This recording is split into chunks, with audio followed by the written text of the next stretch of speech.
गुरुर्ब्रह्मा गुरुर्विष्णुः गुरुर्देवो महेश्वरः गुरुः साक्षात परब्रह्म तस्मै श्री गुरुवे नमः। माझ्या सर्व संस्कृत प्रिय विद्यार्थ्यांना, संस्कृत शिकत असणाऱ्या विद्यार्थ्यांना प्रेमपूर्वक आदरपूर्वक नमस्कार। प्रत्येक शाळेतील घटक चाचणी परीक्षा एक साधारणतः सध्या संपत येत आहे, काही जणांच्या संपलेल्या आहेत आणि मला खरंच मनातून अभिमान वाटतो की माझ्याकडे शारदा संस्कृत क्लासेसच्या माध्यमाने जे काही विद्यार्थी येतात त्यापैकी वेगवेगळ्या शाळेच्या विद्यार्थ्यांचा रिझल्ट सुद्धा आलेला आहे। तर अगदी वर्गामध्ये क्रमांक 1, 2 वर आउट ऑफ मार्क्स मिळवून 18, 19 मार्क मिळवून 20 पैकी हे नाव त्यांनी कमवलेलं आहे।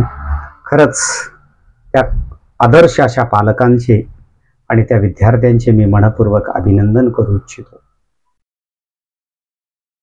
आता येणारा काळ म्हणजे दिवाळीच्या अगोदरची प्रथम सत्र परीक्षा, तर त्या दृष्टिकोनातून आमच्या शारदा संस्कृत क्लासेसच्या माध्यमाने विद्यार्थ्यांना खूप छानपैकी समजेल अशा पद्धतीने शिकवण्याचं काम चालूच आहे। रिव्हिजन चालू आहे। विद्यार्थी 10वीचा जरी असला तरी त्याच्याकडनं आम्ही इयत्ता 8वीच्या वर्गापासूनचं टोटल ग्रामर शिकवत असतो। CBSEचा असेल तरीही आम्ही टोटल अगदी अ आ इ ई पासून म्हणजे संस्कृत वर्णमालेपासून शिकवत असतो।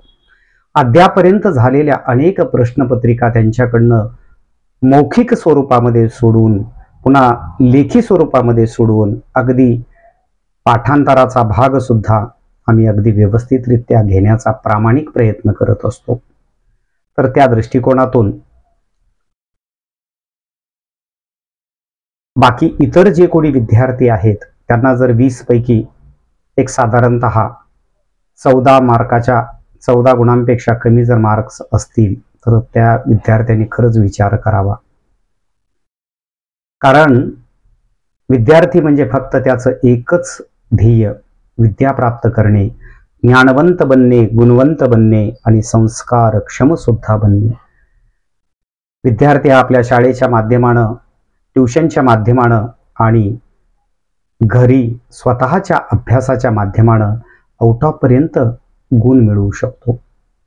आणि विद्यार्थ्याला जर चांगले मार्क्स मिळाले तर सर्वात प्रथम त्याच्या आई वडिलांची चर्चा वाहवा केली जाते।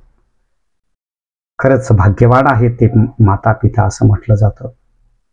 त्याचबरोबर विद्यार्थ्याचाही गुणगौरव होतो, त्याच्या शाळेचं नाव होतं आणि आमच्यासारख्या क्लासेसवाल्यांचं सुद्धा त्या ठिकाणी नाव रोशन करण्याची जबाबदारी ही विद्यार्थ्यांवर असते। म्हणून संस्कृतच्या माध्यमाने जे कोणी विद्यार्थी आमच्याकडे पुनश्च नव्याने प्रवेश घेऊ इच्छितात त्यांच्यासाठी आमच्याकडे स्वागतच आहे। तसा विचार केला तर आमच्याकडे प्रत्येक बॅचच्या दृष्टिकोनातून संख्या तशी कमीच आहे, पण अभिमान आहे की येणारा प्रत्येक विद्यार्थी हा वर्गात क्रमांक 1 वरच असतो। आजपर्यंतचाही आमचा रिझल्ट पाहू शकता। अगदी जेवढे विद्यार्थी होते तेवढ्या विद्यार्थ्यांपैकीचा रिझल्ट आम्ही प्रकाशित करत असतो।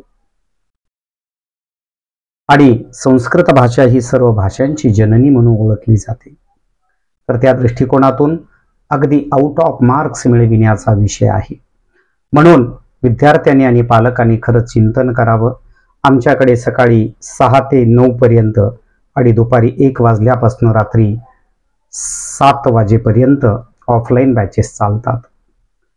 7:20 वाजल्यापासून 9:20 वाजेपर्यंत आमच्याकडे ऑनलाईन बॅचेस सुद्धा उपलब्ध आहेत। जे कोणी बाहेर गावी राहतात किंवा क्लासेस प्रत्यक्षरित्या आमच्यापर्यंत पोहोचू शकत नाहीत अशांसाठी प्रोजेक्टर सुविधा आहे। वेगवेगळ्या शाळांच्या अनेक प्रश्नपत्रिका आम्ही सोडवून घेतो। आता सध्या घटक चाचणी परीक्षा 20 मार्काची झाली। 8वीच्या विद्यार्थ्यांच्या 12 प्रश्नपत्रिका सोडवून घेतल्या, 9वीच्या विद्यार्थ्यांच्या 10 प्रश्नपत्रिका सोडवून घेतल्या आणि 10वीचा 80 मार्काचा पेपर ज्यांचा होता त्यांच्या 3 प्रश्नपत्रिका सोडवून घेतल्या, उत्तरासहित असलेल्या, स्वतः मी लिखाण केलेल्या, जेणेकरून लिहिण्याची पद्धत, वेलांटी, उकार, मात्रा कसं लिहायचं याची जाणीव आमच्या विद्यार्थ्यांना व्हावी या दृष्टिकोनातून। काय आनंद होता तो पेपर झाल्या विद्यार्थी येऊन म्हणायचे, सर खूप पेपर सोपा गेला। ठीक आहे, आता त्यांचा आनंद आहे. लिखाणामध्ये वेलांटी उकार मात्रात एखादी चूक होईल, एक दोन मार्क कमी मिळतील. त्यांना मी असा विश्वास दिला की बेटानो काही हरकत नाही, आउट ऑफ मार्क्स मिळतील, पण काही अडचणीमुळे एक दोन मार्क कमी मिळाले तर नाराज व्हायचं नाही. येणाऱ्या प्रथम सत्र परीक्षेत आपल्याला आउट ऑफ पर्यंत पोहोचायचंय. कारण आमचं मुख्य उद्दिष्ट आहे की आपल्या संपर्कातला प्रत्येक विद्यार्थी हा आउट ऑफ पर्यंत पोहोचला पाहिजे. आणि सगळ्यात महत्वाचं शारदा संस्कार क्लासेसचं वैशिष्ट्य 18 वर्षाचा अनुभव जबरदस्त आहे. त्या दृष्टिकोनातून बोर्ड परीक्षेमध्ये एखाद्या विद्यार्थ्याला, आमच्याकडे CBSE चे सुद्धा विद्यार्थी येतात, थोडेच आहेत पण वर्गात क्रमांक 1 वर आहेत. खूप सुंदर आणि जिज्ञासू वृत्ती असलेली आहेत. कुठलाही प्रश्न काही विचारा, कधी विचारा, तुमच्या प्रश्नाचं उत्तर तिथंच तुम्हाला समजेल अशा पद्धतीनं. आणि क्लासेसचं महत्वाचं वैशिष्ट्य मी सांगत होतो आपणास की बोर्ड परीक्षेमध्ये 100 पैकी 100 मार्क्स विद्यार्थ्याला मिळणारच, 100% गॅरंटी. नाही भेटले तर 99-98 ठीक आहे, वेलांटी उकार मात्रा किंवा ते परीक्षकाच्या मूडवर सुद्धा अवलंबून असतं.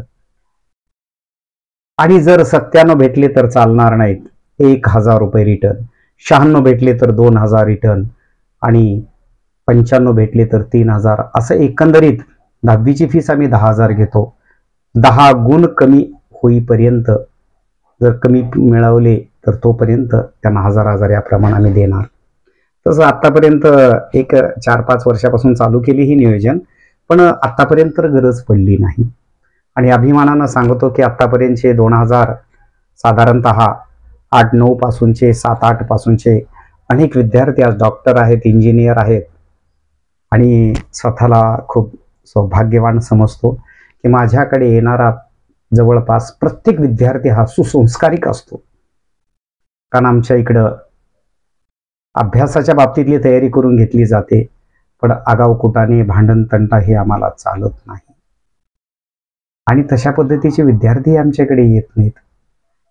हे चांगल्या कर्माचं हे फळ आहे असं आम्हाला मनपूर्वक आपणास सांगावंसं वाटतं. डेमो क्लास करू शकतात विद्यार्थी, ऑफलाईन असेल ऑनलाईन असेल. 2-3 दिवसामध्ये शिकवलेलं समजलं तर तुम्ही कंटिन्यू करू शकतात. 8वीची फीस 8,000 असली तरी आम्ही 6,000 रुपयेनुसार विद्यार्थ्यांना प्रवेश दिलेला आहे. का? कारण आता 8वी, 9वी आणि 10वी 3 सलग वर्षे जर विद्यार्थी असेल तर खूप मोठा आनंद त्या ठिकाणी साजरा करण्याचा योग येतो. आउट ऑफच एक सुद्धा कमी नाही. आणि जर एवढं 3 वर्ष राहून सुद्धा जर मार्क्स कमी मिळाले तर मग आमचा काय उपयोग? आम्हाला फीस घेण्याचा अधिकार नाही. त्या दृष्टीनं एका मार्काला, कमी मार्काला 1000 रुपये देण्याचं ठरवलेलं आहे. असो, आपल्या सर्व पालकांचे सहकार्य आहे. असेच सहकार्य, शुभाशीर्वाद मिळावा. आणि आम्ही जे काही आहोत ते आमच्या हॉस्टेलच्या आणि ट्युशनच्या विद्यार्थ्यांच्या माध्यमानं आहोत. प्रामाणिक कार्य करतोय. अद्यापर्यंत प्रत्येक कर्तव्य हे प्रामाणिकतेनं पार पाडलेलं आहे. त्याचा मनस्वी आनंदही होतो. तर यूट्यूबवर शारदा संस्कार क्लासेस आणि अमोलराव शिंदे हे दोन्ही चॅनल आपण पाहू शकता, सबस्क्राईब करू शकता. आणि वेळप्रसंगी आपणाला जर काही संस्कृत संदर्भात कधी काही विचारावंसं वाटलं तर मोबाईल नंबर वगैरे आपण आहे हा पाहू शकता. तर अगदी आवर्जून विचारा. निश्चितपणे तुम्हाला समाधानकारक अशा पद्धतीने उत्तरं देण्याचा प्रयत्न करेन. तर आपले सर्वांचे मनपूर्वक आभार. धन्यवाद.